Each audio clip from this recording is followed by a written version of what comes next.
সাসপেন্সের জগতে আমাদের এই ছোট্ট প্রতিষ্ঠান সোর্স অফ সাসপেন্স। আজ আপনারা শুনবেন অর্ণব ঘোষের কলমে ফেস অর ডাই। আজকের গল্প পাঠে রয়েছে অভিরূপ।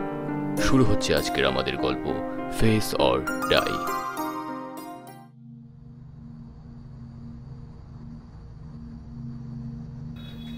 অক্টোবরের আগেই ঠান্ডাটা এবছর জাঁকিয়ে বসেছে। কুমোরটুলি সংলগ্ন এলাকায় মা দুর্গার প্রতিমার শেষ কিছু রঙের প্রলেপ দেওয়ার কাজ এখনো চলছে। চারিদিকে ঘন অন্ধকারের পুরু চাদর আস্তরণের মতো বিছিয়ে রয়েছে। নিস্তব্ধতার কড়াল আঘাত যেন ঝাঁপিয়ে পড়েছে শহরের বুকে। এরই মধ্যে এই প্রান্ত থেকে ওই প্রান্ত ছুটে বেড়াচ্ছে বছর 22-এর এক যুবক। ত্রিপল টাঙিয়ে তার নিচে মাটি শুকোতে দিয়েছিল কুমোর ভাইয়েরা। অন্ধকারে দেখতে না পেয়ে দৌড়তে গিয়ে সেই মাটি ছিন্ন ভিন্ন করে এগিয়ে গেল সে। নিঝুম আধারের মায়াজালে ঘেরা নিশ্ছিদ্র আচ্ছাদনে যেন আষ্টে পিষ্টে লেপ্টে রয়েছে সে। কপাল থেকে অনবরত বেয়ে আসছে ঘাম। হাঁপিয়ে উঠে ক্লান্ত শরীরটা নিয়ে টলমল করতে থাকে সে। কিন্তু কোন দিকে যাবে সে ভেবে কুল কিনারা পাচ্ছে না। বড় ভয় পেয়েছে সে। তাকে দেখলেই যে তার বড় ভয় করে। কোন দিক দিয়ে আসবে সে? এখনো পায়ের আওয়াজ শুনতে পাচ্ছে। সে আসছে ধীর পায়ে হেঁটে। সেই অদ্ভুত হাসিটা এখনো শোনা যাচ্ছে। নিঝুম রাতে সকলেই ঘরে তালা বন্ধ করে গভীর নিদ্রা দেশে বিচরণ করে বেড়াচ্ছে। তাই বাস্তবের মাটিতে একজোড়া ভয়ার্ত দৃষ্টি কারোর দৃষ্টিগোচর হলো না। ওইদিকে একদল মানুষ পৈশাচিক আনন্দ পাচ্ছে তাকেই ভয় দেখিয়ে। অদ্ভুত মেকআপে তাদের বড় ভয়ানক দেখায়। সে আর ছুটতে পারছে না। হাতড়াতে এই গলি ওই গলি হয়ে ছুটতে থাকে সে। ঘামে সম্পূর্ণ জামাটাই ভিজে চপচপ করছে। কোনো মতে ছুটতে এসে একটা পুরনো কংক্রিটের বাড়ির সামনে দাঁড়ালো সে। আর রক্ষে নেই আজ। তারা এসে দাঁড়ালো ওর সামনে। অদ্ভুত ভঙ্গিতে হিহি হিহি করে হেসে যাচ্ছে ওরা। চারিদিকে দেখতে লাগলো সে কোনো বাঁচার রাস্তা আছে কিনা, কিন্তু না, কিচ্ছু নেই। পিছনে সরতে থাকলো সে এক পা দুপা করে। শ্বাস প্রশ্বাস তার এখন স্বাভাবিকের থেকে অনেকটাই বেশি। কষ্ট হচ্ছে প্রচণ্ড। দম যেন বন্ধ হয়ে আসছে। মূর্তিগুলো এক পা দুপা করে একসাথে তালে তাল মিলিয়ে তার দিকে এগিয়ে আসছে। হঠাৎ সে কিসে যেন একটা হোঁচট খেয়ে উল্টো দিকে পড়তে যাবে, আর ঠিক সেই সময় সিমেন্টের ওপর খাড়া করে দাঁড় করানো লোহার শাবলটা সরাসরি এফোড় করে দেয় তার দেহটাকে। ধীরে ধীরে কোমর থেকে ঝুলে পড়ে শাবলের ওপর তার আস্ত শরীরটা। দুবার হালকা কেঁপে উঠে নিস্তব্ধ হয়ে যায়। চুইয়ে রক্ত পড়তে থাকে সিমেন্টের ওপর। আর অন্ধকারে স্থানুর মতো দাঁড়িয়ে থাকে সেই 3 বিভৎস মূর্তি। ভোর হয়ে আসছে। পুজোর এখনো 2 সপ্তাহ দেরি, তবুও কোথায় যেন বেজে উঠল। আশ্বিনের শারদ প্রাতে বেজে উঠেছে আলোকমঞ্জির। সেই যুবকের চোখ যেন নিস্পৃহ প্রতিহিংসায় এক দৃষ্টে ওদের দিকেই তাকিয়ে। এখন আর কোনো ভয় নেই তার মুখে। মৃত্যুর সাথে সাথে তার ভয়ও যেন তার সঙ্গী হয়েই তার সাথে চলে যায়।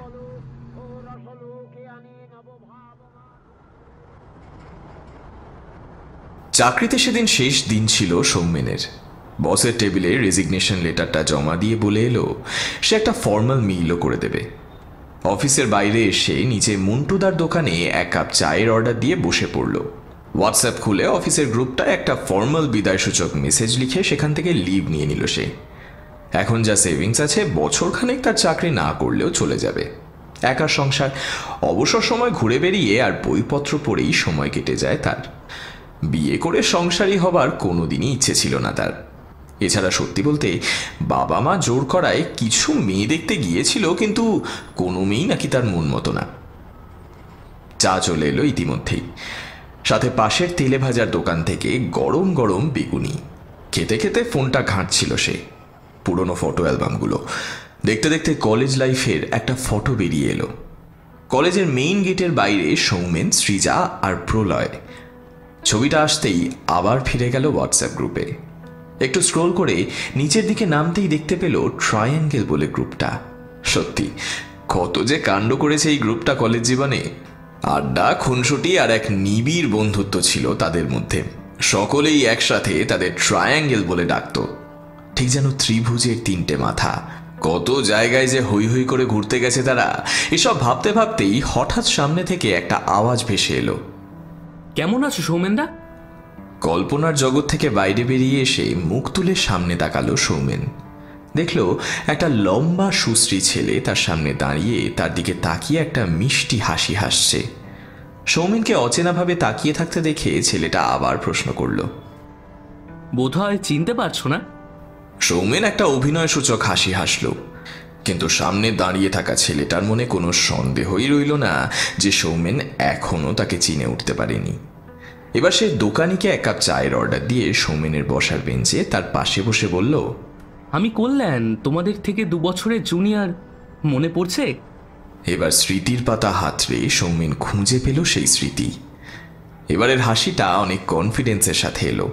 কল্যাণ বুঝল এতক্ষণে সৌমেন তাকে চিনতে পেরেছে। সৌমেন তাকে জড়িয়ে ধরে বলল, কেমন আছিস ভাই? এই তো দাদা, চাকরি বাকরি চলছে।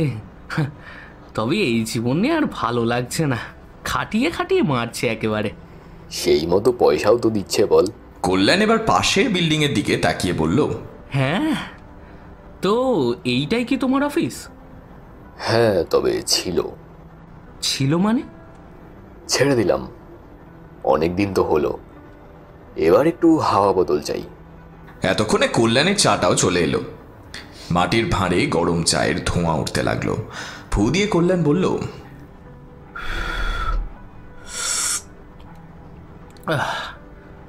আমিও তাই ভাবছি, অনেক দিন গ্রামের বাড়ি যায় না, বোনটা একা রয়েছে। এই সৌমেনদা, আমাদের গ্রামের বাড়ি যাবে? তোমার হাওয়া বদল বেশ ভালোই হবে। দাঁড়া দাঁড়া, এরকম হঠাৎ করে বললে তো মুশকিল। আচ্ছা, আজ একটু ভেবে দেখি। ভাবার কি আছে? তোমার তো সংসারপাতি নেই, পিছু টানও নেই, তাহলে চলোই না। আর তোমাদের ওই ট্রায়াঙ্গেল গ্রুপ, মানে ওই প্রলয়দা আর সৃজাদি, ওদেরকেও বলো না যদি যায় আমাদের সাথে। সৌমেনের এবার স্মৃতি চাঙ্গা হলো। বর্তমানে প্রলয় বরোদা ব্যাংকের অ্যাসিস্ট্যান্ট জেনারেল ম্যানেজার, আর সৃজা কি করে সেটা ঠিকঠাক জানে না সে। কলেজের পর সেভাবে আর যোগাযোগও ছিল না। একটু ভেবে নিয়ে সে বলল, আমি তোকে জানাবো। তোমার ফোন নাম্বারটা দাও, সেভ করে নি। সৌমেন নিজের ফোন নাম্বারটা দিয়ে দিল। কল্যাণ একটা রিং ব্যাক করে বলল, এটা আমার নাম্বার, যদি চাও তো হোয়াটসঅ্যাপ করে দিও একটা। তোর গ্রামের বাড়ি যেন কোথায়? প্যারাডাইস দাদা, সিমলাতে। বাড়ি ফিরে এসে হাত মুখ ধুয়ে ফোন নিয়ে প্রলয়ের নাম্বারটা ডায়াল করলো প্রথমে। কিছুক্ষণ রিং হতেই ওপাশ থেকে একটা অচেনা কণ্ঠস্বর ভেসে এলো। কতদিন পর প্রলয়ের কণ্ঠ শুনতে পাবে বলে উৎকণ্ঠায় বসেছিল সৌমেন, কিন্তু ফোন ধরতেই ওপাশ থেকে একটা মেইলি কণ্ঠ উত্তর দিল। হ্যালো, কে বলছেন? আমি সৌমেন রায়। আচ্ছা, এটা প্রলয় জানার নম্বর তো? হ্যাঁ, আপনি? আমি ওর কলেজের বন্ধু। অপ্রত্যাশিতভাবে মহিলা বলে উঠল, ও, আপনি সেই সৌমেন, অনেক শুনেছি আপনার কথা। সৌমেন উত্তরে শুধু হাসল। একটু প্রলয়কে দিন না ফোনটা। ও তো বাথরুমে গেছে, বেরোলে ফোন করতে বলি নাকি কিছু আর্জেন্ট? না না, আপনি বরং ও বেরোলে একবার ফোন করতে বলবেন। ঠিক আছে, একদিন আসবেন কিন্তু, বিয়েতে তো এলেন না আমাদের। নিশ্চয়ই আসবো। অহেতুক পরস্ত্রীর সাথে কথা বলে সময় নষ্ট করে বিশেষ লাভ নেই, তাই ফোনটা রেখেই সৃজার নাম্বারটা ডায়াল করলো সৌমেন। কিছুক্ষণ পরে ফোনটা রিসিভড হতেই প্রথম শব্দ, ফাইনালি কারোর তো মনে পড়েছে, দেখেও ভালো লাগলো। তুই নিজেও তো খোঁজ নিয়েছিস বলে মনে পড়ছে না আমার। ছাড়, এখন এসব যুক্তি দিস না। কেমন আছিস বল? আছি মোটামুটি। আচ্ছা, একটা কথা বলার ছিল। বলে ফেল। ইতিমধ্যেই সৌমেন দেখল আরও একটা কল আসছে প্রলয়ের থেকে। সে সৃজাকে বলল, দাঁড়া, প্রলয়কে কনফারেন্সে নিয়ে একবারে বলছি। ওরা এবার কনফারেন্সে নিয়ে নিল প্রলয়কে। 3 বন্ধুর রিইউনিয়ন ভালোই জমে উঠছিল।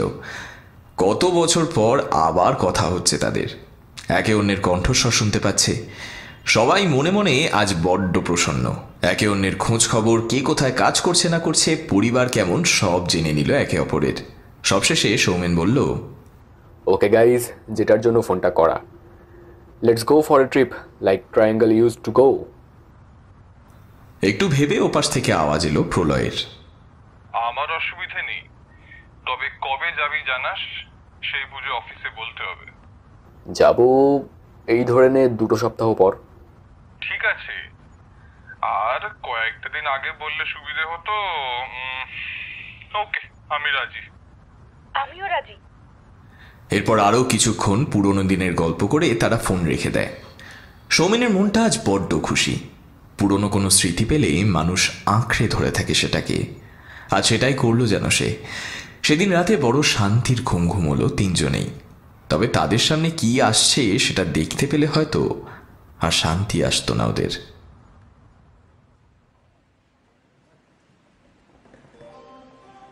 2 সপ্তাহ পরে ওরা তিনজন মিলিত হয় হাওড়া স্টেশনে। রাত তখন 9টা বাজে।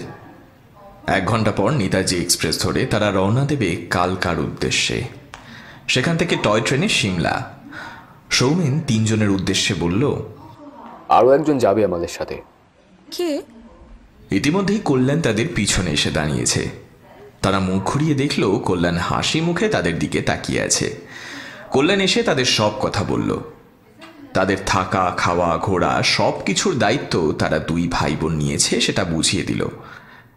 এবার ট্রেন প্ল্যাটফর্মে ঢুকলে তারা একে একে উঠে পড়ে ট্রেনে। রাতের অন্ধকারে ট্রেন বাতাসের সঙ্গী হয়ে ছুটতে লাগলো কালকার উদ্দেশ্যে। কালকা নেমে তারা টয় ট্রেনের উদ্দেশ্যে রওনা হলো। ট্রেন প্রায় 3 ঘন্টা লেট ছিল, কিন্তু এই টয় ট্রেনটা এই নেতাজি এক্সপ্রেসের জন্যই দাঁড়িয়ে থাকে। এর কাজই হলো এই এক্সপ্রেসের যাত্রীদের সিমলা পৌঁছানো। সমস্ত যাত্রী নিয়ে সেই ট্রেন রওনা দিল সিমলার উদ্দেশ্যে। বেশি বড় না ট্রেনটা, ছোট্ট মতো দেখতে, অনেকটা খেলনা গাড়ি সাইজে বড় হলে যেমনটা হয় তেমনটাই। পাহাড়ি রাস্তার উপর দিয়ে ঝিকঝিক শব্দে ট্রেন চলতে থাকে। সবুজে ঘেরা পাহাড় আর হালকা শৈত্যপ্রবাহে তাদের মন বেশ ভালো হয়ে যায়। অনেকদিন পরে কলকাতার বাইরে নিঃশ্বাস নিচ্ছে তারা। মাঝের একটা স্টেশনে ট্রেন থামলে ব্রেকফাস্ট তুলে নেওয়া হলো যাত্রীদের জন্য। পাউরুটি, ডিমের অমলেট আর কফির সহযোগে পাহাড়ি ঝর্ণার মনোমুগ্ধকর দৃশ্য এবং অসংখ্য টানেল পেরিয়ে অবশেষে নিজের গন্তব্যে পৌঁছল টয় ট্রেন। সিমলা থেকে গাড়ি বলা আছে। তাদের এবারের উদ্দেশ্য সাংলা। সিমলা তথা হিমাচলের কোলে অবস্থিত ছোট্ট একটা গ্রাম। পাহাড়ে ঘেরা ছোট্ট গ্রামটার প্রাকৃতিক দৃশ্য অপরূপ। গাড়ি থেকে কাঁচের জানলা নামিয়ে সৃজা দেখল সারি সারি গাছের আড়ালে আপটালে শ্বেত শুভ্র বরফ জমে আছে। মাঝে মাঝে ছোট্ট চা এবং ম্যাগির দোকান। পথে কিছু লোক সোয়েটার, চাদর আর টুপি পরে আড্ডা দিচ্ছে। এখানকার বাড়িগুলো পাথরের তৈরি আর খুব পুরনো, তবে মাটি থেকে উপরে পাথর দিয়ে ব্যালেন্স করা অদ্ভুতভাবে। স্থানীয় মহিলারা বিচুলি মাথায় নিয়ে কোথায় যেন যাচ্ছে। সেই সকল দৃশ্য দেখতে দেখতে মন বেশ চাঙ্গা হয়ে যাচ্ছিল সবার। গাড়ি এরপর একটা ফাঁকা জায়গার সামনে এসে দাঁড়ালো। তিনজন সামনে একটা দোতলা মাটির বাড়ি দেখতে পেল। বাড়িটা পুরনো, তবে কিরম আধুনিকতার ছাপ আছে। বাড়ির মাথার ওপর সোলার প্যানেল বসানো। কল্যাণ গাড়ি থেকে নামতে নামতে বলল, ওয়েলকাম ওয়েলকাম, আমার গরিবখানায় সকলকে স্বাগত। প্রলয় যেন হাঁ করে বাড়িটার দিকেই তাকিয়েছিল। কিছুক্ষণ পর বলল, ভাই কল্যাণ, যদি এটা গরিবখানা হয় রে, তাহলে আমি গরিব হতে রাজি আছি। Just look at the beauty man. পাহাড়ি অঞ্চল আর তার মাঝে এরকম একটা অ্যানশিয়েন্ট কাঠের ঘর উইথ মডার্ন টেকনোলজি। উফ, জমে ক্ষীর। কথাটা শুনে হালকা হাসলো কল্যাণ। গাড়ি থেকে ব্যাগপত্র নামাতেই নিচে নেমে এলো এক মহিলা। অবশ্য মহিলা বলার চেয়ে মেয়ে বলাই ভালো। বয়স আন্দাজ ওই 22-24 হবে। তার দিকে তাকিয়ে রইল সৌমেন হাঁ করে। সে অবিবাহিত ঠিকই, কিন্তু তার চরিত্র খারাপ নয়। অথচ আজ যেন চরিত্র বিরূপ প্রতিক্রিয়ায় দেখা দিল তার মধ্যে। কল্যাণ মালপত্র নামিয়ে বলল, এই হচ্ছে আমার বোন দিশা। ও খুব ভালো রান্না করে। এখানে আর রান্নার কেউ নেই, তাই ওই সবার রান্না করবে। উনি কি বিবাহিত? প্রশ্নটা শুনে বাকি তিনজন অদ্ভুতভাবে সৌমেনের দিকে তাকায়। ব্যাপারটা সামলে সৌমেন বলে ওঠে, না মানে সামান্য কৌতূহল আর কি। ঠোঁট চেপে দিশার হাসিটা কারোর চোখ এড়ায়নি। তারা আস্তে আস্তে ভিতরে প্রবেশ করে। দুপুরে খেয়ে দিয়ে কল্যাণ জানালো এখানে সামনে একটা লেক আছে, স্থানীয়রা বলে চিটকুল লেক। বেশ সুন্দর পাহাড়ে ঘেরা একটা উপত্যকা। ফাঁকা এই অঞ্চলের মাঝ বরাবর বয়ে চলেছে একটা সরু নদী, আর রয়েছে ছোট্ট চা কফি আর ম্যাগির দোকান। আজ দুপুর থেকেই ঝিরিঝিরি বৃষ্টি পড়ছে বলে সেই জায়গার আসল সৌন্দর্যটা উপভোগ করা যাবে। সকলের সম্মতিতে সেখানেই যাওয়া স্থির হলো। এখানে গাড়ি পাওয়া খুব মুশকিল। এখানে কাঠের একরকম বিশেষ গাড়ি পাওয়া যায়। কল্যাণ কোথা থেকে একটা সেই গাড়ি জোগাড় করে আনলো। সকলেই খেয়ে নিয়ে একটু রেস্ট নিচ্ছিল। দুপুরে ভাত, ডাল, ডিম কষা দিয়ে ভালোই খাওয়া হয়েছে। বেরোনোর সময় দিশা হঠাৎ পিছু ডেকে বলল, আপনারা সবাই ভেড়া খান তো? প্রলয় একটু ভেবে বলল, আমরা খাসির মাংস খাই, কিন্তু ভেড়া সত্যি বলতে খাইনি কখনো। কোনো রকম গন্ধ টন্ধ? না না, খাসির মাংসের মতোই হবে। তাহলে ঠিক আছে। কথাটা শুনে দিশা লাজুক দৃষ্টি দিয়ে ভেতরে চলে গেল। সৌমেন আবার সেই সম্মোহনী দৃষ্টি দিয়ে সেই দিকেই তাকিয়েছিল। সেই দেখে প্রলয় তাকে ধাক্কা মেরে চুপি চুপি বলল, এবার চল। আর দেখিস না ওভাবে। সত্যি সৌমেন, কল্যাণ আমাদের নিয়ে এসেছে। তুই ওর বোনকে এভাবে লাইন মারলে ও খারাপ ভাববে, যতই তুই আনম্যারিড হোস। আমরা কিন্তু এখন আর কলেজ স্টুডেন্ট না, সেটা মাথায় রাখ। এবার প্রলয় একটু টোন কেটে বলল, সৃজা, তুইও না দেখছিস আমাদের বাবুর মন আবার গলেছে, তাতেও তোকে এরকম করতে হবে? যাই বল, ব্যাপারটা একটু দৃষ্টিকটু। কিন্তু এই সমগ্র বাক্যালাপ শুনেও চুপ ছিল দুজনে। এক সৌমেন নিজে, আর যে অজান্তেই ওদের বাক্যালাপ শুনে নিয়েছিল, অর্থাৎ কল্যাণ। তারা এবার একে একে গাড়িতে উঠে বসলো এবং অদ্ভুত দুলকি চালে গাড়িটা পাথুরে রাস্তার উপর দিয়ে ধীরে ধীরে চলতে লাগলো। না, এ এক অন্যরকম অভিজ্ঞতা। কল্যাণকে উদ্দেশ্য করে সৌমেন বলল, না, তোকে একটা থ্যাঙ্কস জানাতেই হবে কল্যাণ। এই এক্সপিরিয়েন্স কোনো ট্যুর পার্টির সাথে এলে হতো না। আরে এতে থ্যাঙ্কসের কি ছিল? যখন আমি আছি তখন পয়সা খরচ করে ট্যুর পার্টির সাথে এসে কি হবে? না রে ভাই, এই জিনিস সত্যি হয় না। এখন তো সব আধুনিক যুগের গাড়ি করে প্রোটেকশন নিয়ে পাহাড়ে আসে, সেই রিস্কি ব্যাপারটা না হলে ঠিক জমে না। আর এই গাড়ি তো সচরাচর পাওয়া যায় না, তার উপরেই একদিকে পাহাড় আর অন্যদিকে খাদ, মানে জাস্ট অসাধারণ। না থাক বাবা, প্রোটেকশন নিয়ে চলাই ভালো। এত উঁচুতে উঠলে একটা প্রোটেকশন নেওয়া উচিত। সবার তো সেম ইমিউনিটি পাওয়ার হয় না। প্রলয়, তোর হাইটে ভয় আছে বলে সবার মজা নষ্ট করবি না। বিপদ এলে বুঝবি। ওকে ওকে গাইস, চিল চিল। আমরা একটু পরেই উপত্যকায় নেমে যাব, আর রহমানের হাত খুবই পাকা, সো ডোন্ট বি অ্যাফ্রেড। গাড়ি সেই পাথুরের রাস্তা থেকে কিছুক্ষণ পর একটা উপত্যকা মতো জায়গায় নামলো। কিছুটা দূরে হেলে দুলে চলার পর একটা ফাঁকা জায়গায় গাড়িটা থামলো। কল্যাণ গাড়ির সামনের দিকে বসেছিল, পিছনে ফিরে বলল, এরপর রাস্তা একটু নরম, গাড়ি ঢুকবে না, পায়ে হেঁটে ওই মিনিট দুয়ের পথ আর কি। সকলেই এবার আস্তে আস্তে গাড়ি থেকে নেমে এলো। এবারে রাস্তাটা পুরোটাই পাথরে তৈরি। হাঁটলে পায়ের নিচে জুতোয় কড়কড় শব্দ হচ্ছে, ঠান্ডা হাওয়া দিচ্ছে। কিছুটা হাঁটতেই তারা সেই কাঙ্ক্ষিত লক্ষ্যে উপস্থিত হলো। চারিদিকে পাহাড়ে ঘেরা, মাঝখানে কলকলে শব্দে বয়ে চলেছে বিশুদ্ধ জলের একটি সরু তীব্র শীতল ধারা, আর একপাশে একটা ছোট্ট খুপড়ি মতো দোকান। কল্যাণ গিয়ে সকলের জন্য গরম চা বলে দিল। সৃজা নিজের একটা ক্যামেরা এনেছে, সেই বা সেটা বার করে এই অপরূপ সৌন্দর্যে ছবিবন্দি করতে শুরু করলো। কিছুক্ষণ পরেই কল্যাণের ফোনটা বেজে উঠল। সে কথা বলার জন্য অন্যদিকে চলে গেল।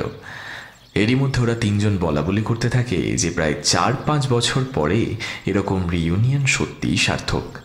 বৃষ্টিটা এখন একটু ধরেছে। ইতিমধ্যেই কল্যাণ এসে বলল, আচ্ছা বলছি যে বৃষ্টি হয়তো আবার আসতে পারে, ওদিকে রাস্তাও বন্ধ হয়ে যেতে পারে, তাই 10 মিনিটের মধ্যে এখান থেকে বেরোলে ভালো হয়। সৃজার একটু আপত্তি থাকলেও বর্তমান পরিস্থিতির কথা ভেবে তাকেও শেষমেশ সবার সাথে একমত হতেই হলো। অতএব 10 মিনিটের মধ্যেই আরও কিছু ছবি তুলে তারা ফিরে এলো। তখন রীতিমতো সন্ধে হয়ে গেছে। সন্ধ্যার চা আর মোমো দিশা বানিয়েছিল। সৃজা বলে উঠল, Disha, you just made my day. খুব ইচ্ছে ছিল পাহাড়ে এসে মোমো খাওয়ার। Thanks a lot sister. কথাটা শুনে দিশা হালকা হাসলো শুধু। মেয়েটা ভারী লাজুক, কিন্তু মুখে সবসময় একটা স্নিগ্ধ হাসি লেগেই আছে। আর এই হাসিতেই যেন আরো বেশি করে মোহাবিষ্ট হয়ে পড়ছে সৌমেন। রাতে খাওয়া দাওয়ার পর্ব সাঙ্গ হলে যে যার মতো ঘরে চলে গেল। বাইরে তখনও বৃষ্টি পড়ছিল ঝিরিঝিরি। এখানে বৃষ্টি হলে বেশ কনকনে হাওয়া দেয়। সেই দেখে দিশা সব জানলা বন্ধ করছিল। ইতিমধ্যে পিছনে সৌমেন এসে দাঁড়িয়েছে। দিশা কারোর একটা উপস্থিতি অনুভব করে বুঝতে পারল যে কে এসেছে। সে বেশ নিচু কণ্ঠে প্রশ্ন করল, আপনি ঘুমাননি? না, ঘুম আসছে না। এরকম পরিবেশে আমার আগে কখনো এমন অনুভব হয়নি। কিরকম অনুভব?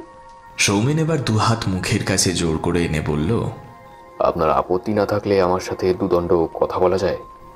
কিছু একটা যেন ভাবল দিশা, তারপর বলল, বেশ, বারান্দায় আসুন। চা খাবেন? না, এত রাতে আবার চা লাগবে না, বাইরে একটু বসলেই ভালো লাগবে। বেশ, চলুন। দিশা এবং সৌমেন বাইরের বারান্দায় রাখা দুটো বেতের মোড়ার ওপর বসে পড়ে মুখোমুখি। বৃষ্টি তখনও ঝিরিঝিরি পড়েই চলেছে, তবে একঘেয়ে লাগছে না বৃষ্টিটা। দূরে কোথাও একটা জলের শব্দ ভেসে আসছে। সেটা অনুভব করেই সৌমেন বলল, আচ্ছা, এই জলের শব্দটা? এই বাড়ির পিছনের দিকে একটা জলধারা আছে, বেশ ভালো জল হয়, তবে পানীয় নয়। আচ্ছা, আপনি শহরে যাননি কখনো? শহর বলতে? মানে চাকরির খোঁজে। এই ধরুন দিল্লি, আহমেদাবাদ, ব্যাঙ্গালোর, তারপর আপনার কলকাতা, পুনে, এই সব জায়গায়। না, আমার চাকরির কোনো শখ ছিল না। আমি বরাবরই নির্ঝঞ্ঝাট জীবনযাপন ভালোবাসি। বেশি টেনশনের কাজ আমার ভালো লাগে না। কোনো কারণ এই মানসিকতার? মানে আজকের দিনে দাঁড়িয়ে যখন মেয়েরা নিজের পায়ে দাঁড়ানোর জন্য লড়াই করছে, সেখানে আমি তো পরনির্ভর নই সৌমেন বাবু। আমার জীবন সম্পর্কে দৃষ্টিভঙ্গি আলাদা। আমি শুধু জীবনকে দুহাতে আঁকড়ে ধরে বাঁচতে চাই, টাকাকে নয়। আমার দুবেলা খাওয়া পড়ার মতো সম্বল হলেই খুশি। এর বেশি জাগতিক সুখে আমার আকর্ষণ নেই। আপনাকে একটা কমপ্লিমেন্ট দিলে আপনি কি রাগ করবেন? কথাটা শুনে দিশা হাসল, যেন এক মায়াবিনীর শ্বেত দন্তরাজি বার করা শুভ্র হাসি। আপনার চোখের চাহনি ইতিমধ্যে অনেক কমপ্লিমেন্টই দিয়ে দিয়েছে। বলুন, তাও কি বলবেন শুনি? মাথা নিচু করে সৌমেন বলল, আপনি আর 5 জনের থেকে বড্ড আলাদা। আপনার বয়স বেশি হবে বলে মনে হয় না, কিন্তু আপনার দৃষ্টি, চাহনি, চিন্তাভাবনা, মানসিকতা সবই যেন 10টা-5টা মেয়ের থেকে একটু আলাদা। কিরকম আলাদা? অনেকটা ম্যাচিওর্ড, মানে বয়সের আন্দাজে। বাবা, আপনি আমার বয়সও আন্দাজ করে নিয়েছেন। হক চুকিয়ে গেল সৌমেন। তার জীবনে আজ অব্দি কখনো কোনো মেয়ে এভাবে তাকে দমিয়ে রাখতে পারেনি, এভাবে অপ্রস্তুত করতে পারেনি। কিন্তু এই মেয়ে যেন সত্যিই আলাদা। মনের গোপন থেকে গোপনতর জায়গায় ঢুকে সব কিছু বার করে আনছে। নিজেকে কিছুক্ষণের মধ্যেই সামনে নিয়ে সৌমেন বলল, না না, দেখে যেটুকু মনে হলো। কি মনে হলো? মনে হলো আপনি এই পৃথিবীর বাসিন্দা নন। আচ্ছা, তাহলে আমি কে?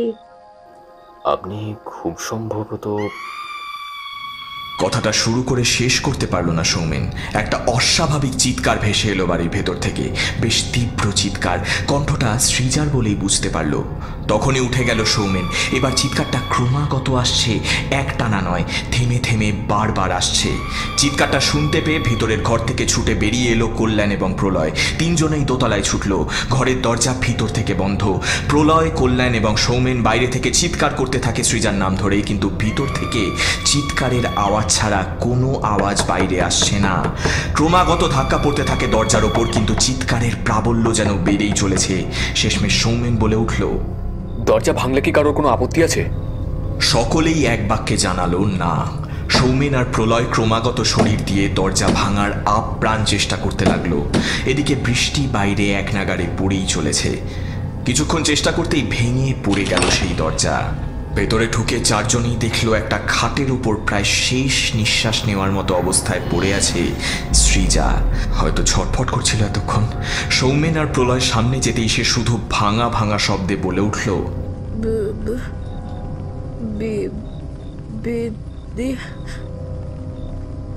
ব্যাস এইটুকুই। আর কোনো রকম নড়াচড়া অনুভব করতে পারল না তারা। এক হাত খাটের এক পাশে ঝুলে পড়ল, আর খাটের ওপর পড়ে রইল সৃজার নিষ্প্রাণ দেহটা। বাইরের জানালা দিয়ে প্রথম আকাশে একটা বিদ্যুতের বড় ঝিলিক দেখা দিল কিছুক্ষণের জন্য।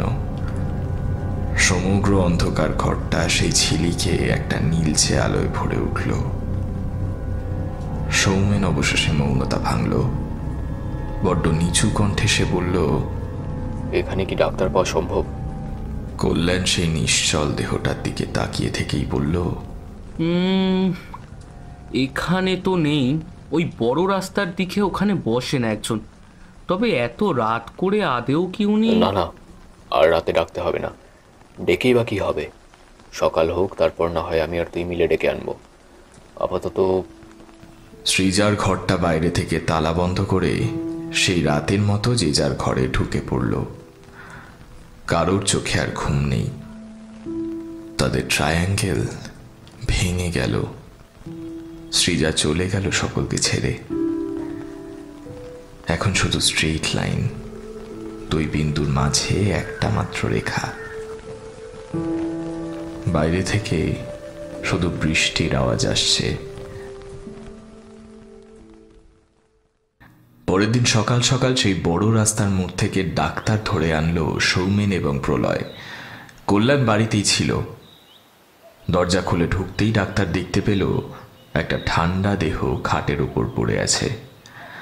ডাক্তার সেদিকে গিয়ে চোখটা খুলে ধরতেই তাদের দিকে তাকিয়ে বলল, খুব ভয় পাওয়ার কারণে স্ট্রোক হয়ে গেছে মেবি।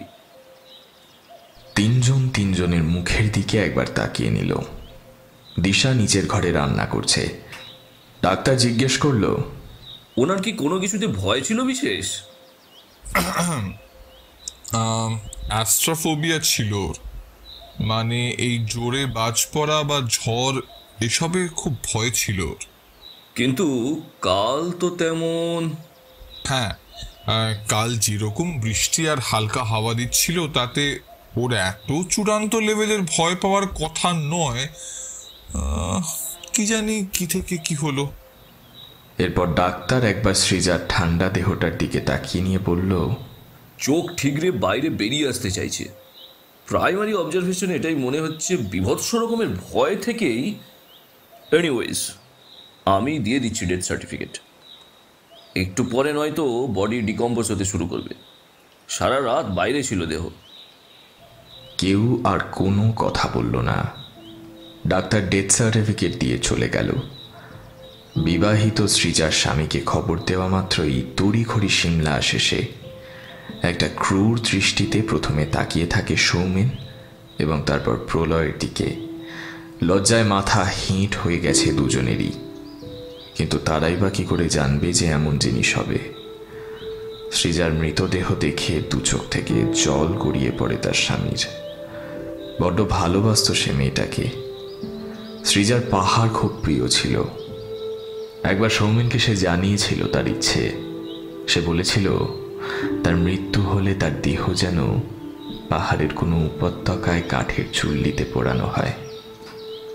সৌমেন এই কথা তার স্বামীকে জানালে সেও জানায় যে সৃজার এই ইচ্ছের কথা সে জানে।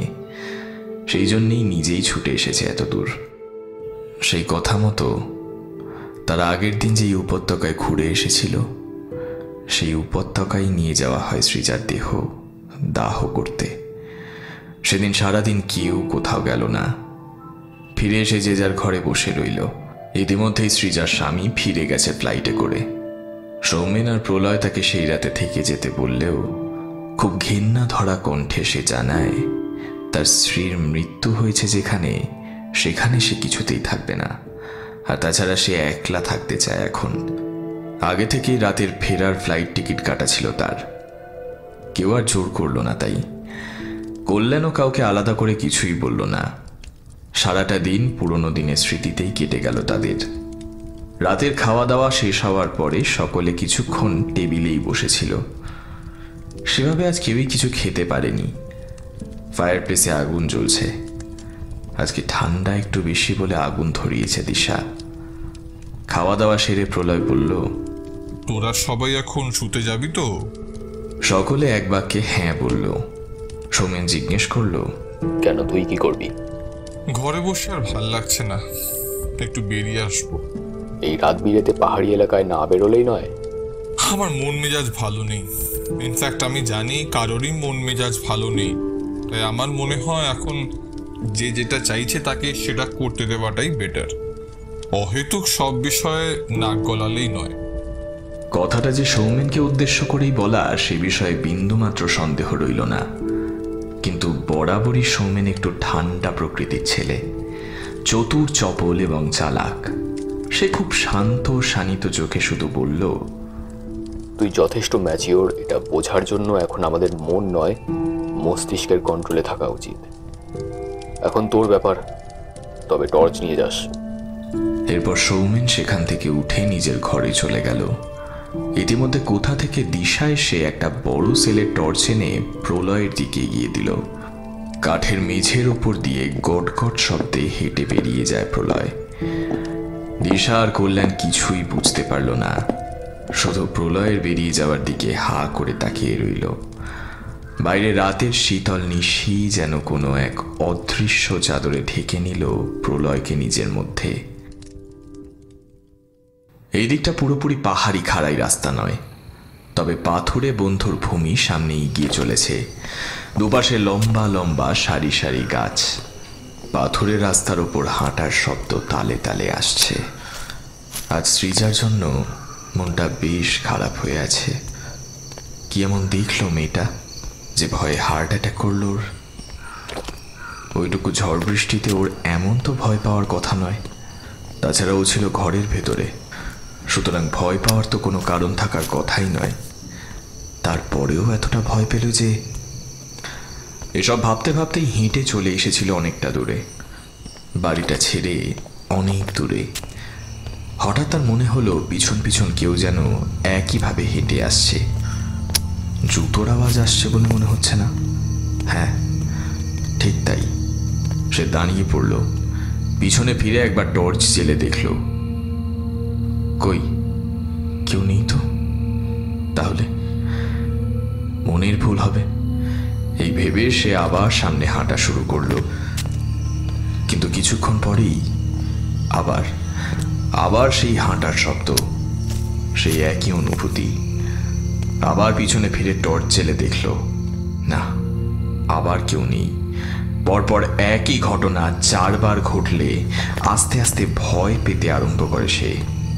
তার মনে পড়ে যায় সৌমেনের সেই কথা, তুই যথেষ্ট ম্যাচিওর এটা বোঝার জন্য এখন আমাদের মন নয় মস্তিষ্কের কন্ট্রোলে থাকা উচিত। এখন তোর ব্যাপার। সে এবার উল্টো রাস্তা ধরে হাঁটতে শুরু করলো। বেশি রাত করেই পাহাড়ি জঙ্গলে থাকা উচিত নয়, কিন্তু সেই একই জিনিস তার আবারও মনে হতে থাকলো। পিছনে ফিরে হাঁটতে লাগলো সে। হঠাৎ পায়ের ধাক্কায় একটা মাঝারি সাইজের পাথর শব্দ করে নিচে পড়ে গেল। থমকে দাঁড়িয়ে পড়ল সে। খাদ। আর একটু হলেই অসাবধানতা বশত নিচে তলিয়ে যেত সে। কিন্তু আবার সেই এক অনুভূতি। এক ঝটকায় পিছনে তাকিয়েই ভয়ে শির দাঁড়া পেয়ে একটা ঠান্ডা স্রোত বয়ে গেল তার। দূরে ওই জঙ্গলের সামনে গাছটা থেকে ওটা কে ঝুলছে?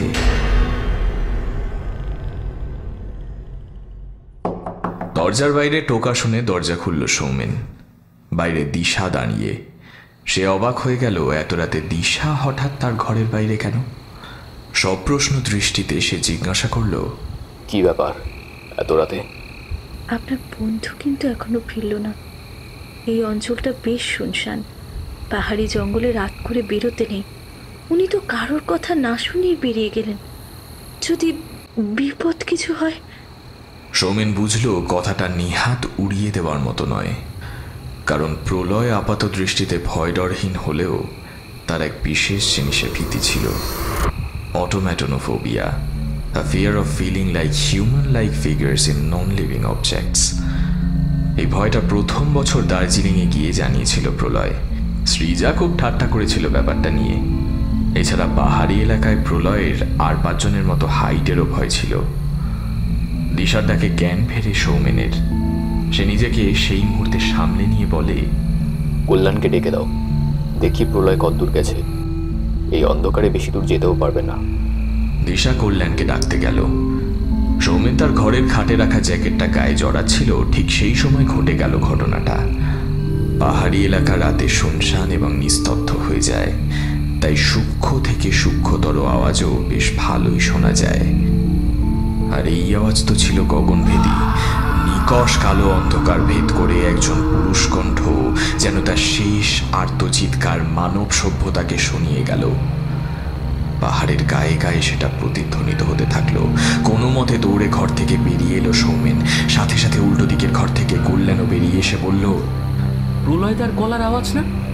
সৌমেন কোনো কথা না বলে বাইরে ছুটে চলল, আর তার পিছন পিছন কল্যাণও। তবে পাহাড়ি রাস্তায় লাগামহীন ছোটা একটু বিপজ্জনক, তাই খুব দ্রুত পায়ে যেতে পারল না তারা। তবুও কল্যাণ মাঝে মাঝে ডেকে উঠল জোরে, প্রলয়দা, প্রলয়দা।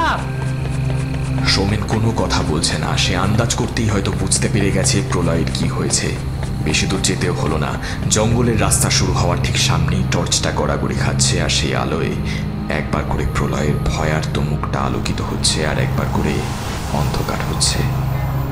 আর দুজন তখন স্থানুর মতো সামনে দাঁড়িয়ে পড়েছে, কারণ দুজনের আর কারোরই বোঝার বাকি নেই যে প্রলয় ইহলোকের মায়া ত্যাগ করে ফেলেছে। তার বিস্ফারিত চোখদ্বয় যেন সৌমেন আর কল্যাণকেই গিলে খাচ্ছে। সৌমেন দেখল জঙ্গলের প্রথম গাছের একটা মোটা কাণ্ডের ওপর একটা 2 কাণ্ডওয়ালা ডাল এমনভাবে ঝুলছে যেন মনে হয় কোনো মানুষ আত্মহত্যা করেছে। তার 2 ফাঁকের মাঝখান দিয়ে পিছনের ডালে বসে থাকা পেঁচার চোখ এখনো জ্বলজ্বল করছে। পরের দিনে একই ঘটনা। ডাক্তার এলো, একই জিনিস বলল আর চলে গেল। প্রচণ্ড ভয় থেকে স্ট্রোক। সৌমেন একবার মনে মনে ভাবল, এই ডাক্তার শুধু এই একই জিনিস বলতে জন্মায়নি তো। প্রলয়ের বাড়িতে খবর দেওয়া মাত্র তার স্ত্রী কান্নায় ভেঙে পড়ল। তবে আসল কথাটা গোপন করেই সৌমেন বলল সবটা। এখনই সবটা বললে ঘাড়ে দোষ পড়তে পারে, তাই যতটুকু রাগঢাক করা সম্ভব সেটা করেই সৌমেন আর কল্যাণ লোকাল থানায় খবর দেয়।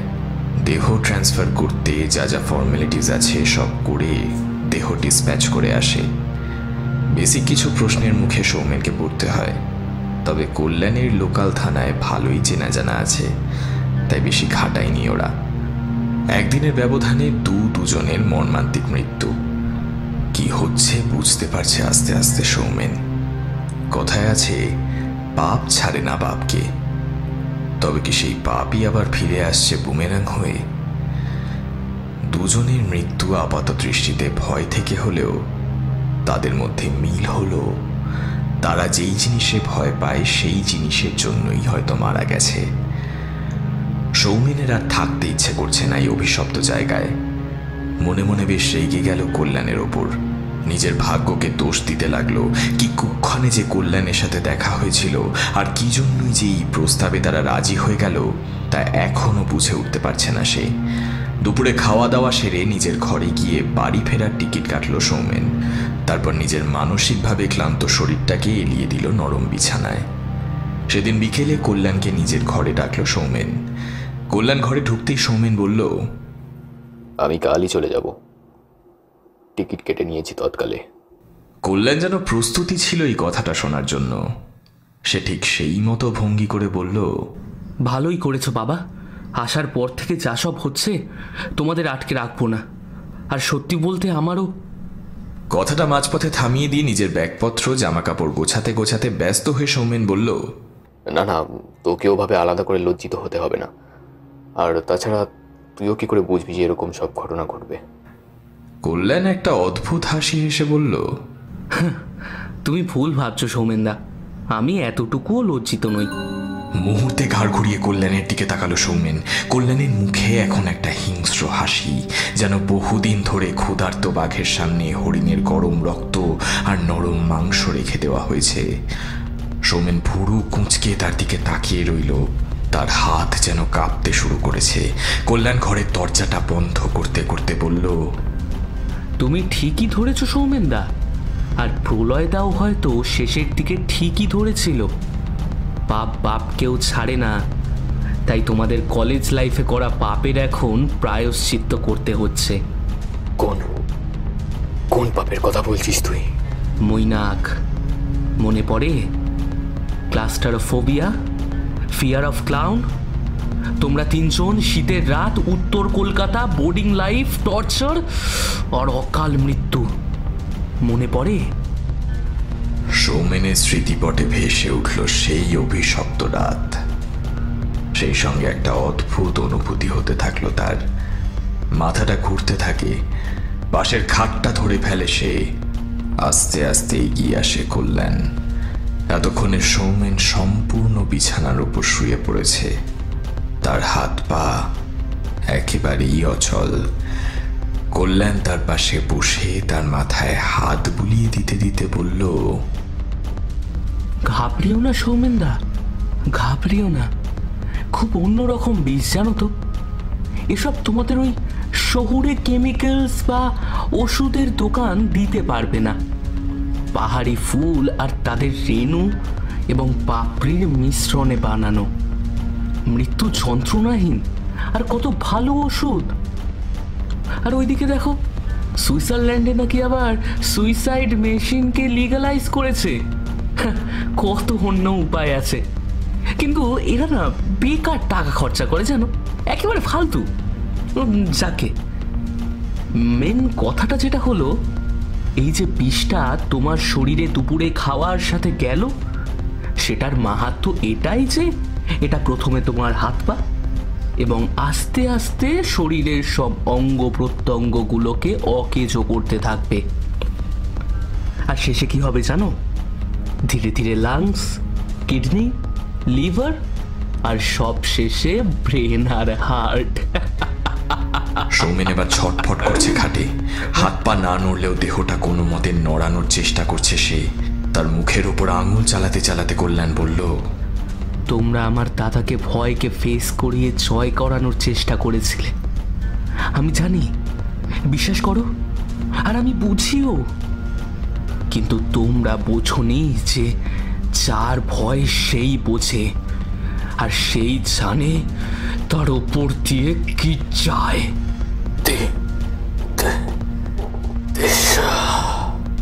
দিশাকে ডাকছো? ওকে ডেকে কি হবে? ওকে তো তুমি প্রথম দিনেই চিনেছ। তুমি নাকি বলেছ ওই পৃথিবীর মানুষ নয়। আচ্ছা, কি করে চিনলে গো তুমি ওকে? হ্যাঁ হ্যাঁ হ্যাঁ হ্যাঁ হ্যাঁ হ্যাঁ, ঠিকই ধরেছ। দাঁড়াও, তোমাকে তাহলে সবটা খুলে বলি। আমিও চাই না তুমি এরকম সাসপেন্স নিয়ে মরো। এখান থেকে 1 মাইল দূরে একটা ভাঙা মন্দির আছে। ওখানে আমি গত 3 বছর ধরে এক শয়তানের পুজো করে আসছি। তাতে রোজ আমি যজ্ঞ করে একটা করে মরা কালো বিড়াল, কাকের পালক, মোষের দুধ, সর্ষের তেল, পচা মাছের কাঁটা আর দেশি মদ দিয়ে তাকে আহুতি প্রদান করে এসেছি। আর শেষ দিন পূর্ণাহুতি দেওয়ার পর শয়তান আমাকে এই প্রাপ্তবয়স্ক সাকিউবাস প্রদান করেন। সেই তো খাবারে নিজের হাতে বানানো ওই স্পেশাল ওষুধ মিশিয়ে শ্রীজাতি আর প্রলয়দাকে ভয় পাওয়ালো। হ্যালিউসিনেশন। শ্রীজাতির অত্যাধিক ঝড় দেখা আর প্রলয়দার মানুষের মতো কাউকে দেখা, এই সবই ছিল হ্যালিউসিনেশন। শেষ কথাগুলো যেন চাকুর মতো বিঁধল সৌমেনের বুকে। কল্যাণ এবার ঝুঁকে পড়ে সৌমেনের মুখের সামনে মুখ এনে বলল, তুমি জানো আসলে দিশার বয়স কত? Wait wait wait wait wait, আমি বলছি। ওর বয়স 895 বছর। বলেই অট্টহাসিতে ফেটে পড়ল কল্যাণ। ইতিমধ্যে বুকের বাঁ দিকে অসহ্য ব্যথা শুরু হয়ে গেছে সৌমেনের। মৃত্যু ভয়ের থেকে আসন্ন মৃত্যুর আগেই হয়তো চলে যেতে হবে তাকে। মৃত্যু ভয় তো সকলেরই আছে, কিন্তু সৌমেনের বোধহয় একটু বেশি ছিল। থ্যানাটোফোবিয়া, দ্য ফিয়ার অফ ডেথ। তরপাও, আরো বেশি করে তরপাও। তবে তোমার কপাল খুব ভালো সৌমেনদা, মরার আগে মরার কারণ জেনে যাচ্ছ। সবার ভাগ্যে সেটা থাকে না। You are a very lucky man, very lucky. ইতিমধ্যে দরজায় টোকা পড়ল। কল্যাণ আস্তে আস্তে উঠে দরজা খুলতেই সামনে এসে দাঁড়ালো দিশা। তবে এই যেন এক অন্য রূপ। পাহাড়ি অঞ্চলে অন্ধকার খুব তাড়াতাড়ি নামে, তাই বাইরের অন্ধকার ভেদ করে যেন এক সবজে আলোয় আলোকিত করে ভেতরে ঢুকলো দিশা। তার সারা অঙ্গ থেকে সবুজাভু ছটা নির্গত হচ্ছে। সে এগিয়ে এসে সৌমেনের সামনে দাঁড়ালো। ততক্ষণে সৌমেনের নিঃশ্বাস ফুলে এসেছে। দিশা সৌমেনের মাথার সামনে এসে তার কপালে হাত বুলিয়ে দিতে দিতে একটা অদ্ভুত লাবণ্যময় যৌবন মিশ্রিত হাসি হেসে বলল, তুমি যাবে আমার সাথে? অনেক দূর নিয়ে যাব তোমায়। আমি শয়তান রাজার কনিষ্ঠ সন্তান মৃণীত। আমাকে তোমার ভালো লাগে না? বলো না, যাবে না আমার সাথে? এতক্ষণে শ্বাস প্রায় ফুলে এসেছে সৌমেনের। শেষ মুহূর্তে নিঃশ্বাস আদান প্রদান চলছে। দিশা সেই লাবণ্যরূপী হাসি হেসে বলল, তোমাকে এবার একটা কথা বলি। তোমার খাবারে কোনো মারণ বিষ আমি দিইনি। আমি শুধু এমন বিষ দিয়েছিলাম যাতে তুমি সাময়িক কর্মক্ষম হয়ে থাকো। আর দেখো, মৃত্যু ভয় এমন পেলে যে সত্যি সত্যি মৃত্যু তোমাকে এবার নিতে আসছে। অন্যরা তো পারল না, দেখো তুমি পারো কিনা। So face or die. Soumen একটা আর্ত চিৎকার করতে চাইল যেন, আর স্থির থাকতে পারল না। আস্তে আস্তে নিস্তেজ হয়ে যেতে থাকলো তার শরীর। ভারী হতে লাগলো চোখের পাতা। বুকের ব্যথাটা নিতে পারছে না সে। মনে মনে ভাবলো আবার কোথাও গিয়ে হয়তো সৃজা আর প্রলয়ের সাথে দেখা হবে। ধীরে ধীরে সিমলার এক প্রত্যন্ত গ্রামের ভেতর শীতল বাতাসের মধ্যে মিলিয়ে গেল সৌমেনের আত্মা। রাত তখন গভীর। অবশ্য ঘড়িতে সময় তখন রাত 10টা, কিন্তু পাহাড়ি অঞ্চলে এটাই প্রায় মধ্যরাত। 7টা-8টার পর আর লোকজন, গাড়ি ঘোড়া এসব কিছুই রাস্তায় বেরোয় না। সৌমেনের দেহ দাহ করে ঘরে ফিরে এসেছিল কল্যাণ। ঘরের পিছনে স্টোর রুম থেকে তার এবং তার দাদার ছোটবেলার ছবিটা বার করে এনে ঘরের দেওয়ালে টাঙিয়ে দিল সে। সময় নেই আর, এবার যাওয়ার পালা। গায়ের হালকা চাদর জড়িয়ে রওনা দিল সেই মন্দিরের উদ্দেশ্যে। কনকনে ঠান্ডা হাওয়া দিচ্ছে, কিন্তু কল্যাণের কোনো বোধ হচ্ছে না সেই বিষয়ে। আজ সম্পূর্ণ মন্দির অঞ্চল অন্ধকার। কোনো মতে খাড়াই বেয়ে ওপরে উঠে মূল দরজার সামনে আসতেই একটা অদ্ভুত গন্ধ তার নাকে এলো। মাছের আঁশ, তেল, মরা পোড়া আর ধুনোর অস্বাভাবিক গন্ধ। যজ্ঞের আগুনের লিলিহান শিখার আওয়াজ আসছে। চটি খুলে ভেতরে ঢুকলো কল্যাণ।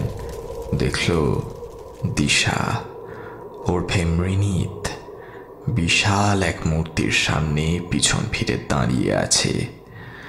সেই মূর্তির সামনেই 3 বছর ধরে উপাসনা করে দিশাকে পেয়েছিল। আজ দিশার চলে যাওয়ার দিন। তার কাজ আজ শেষ। শয়তানের কাছে আজ তাকে যেতে হবে, আর তার ভোগ হিসেবে নিয়ে যেতে হবে একটা মানুষের মাথার খুলি।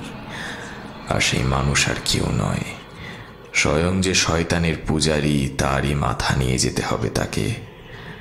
কল্যাণ বসে পড়ে পূজারীর আসনে।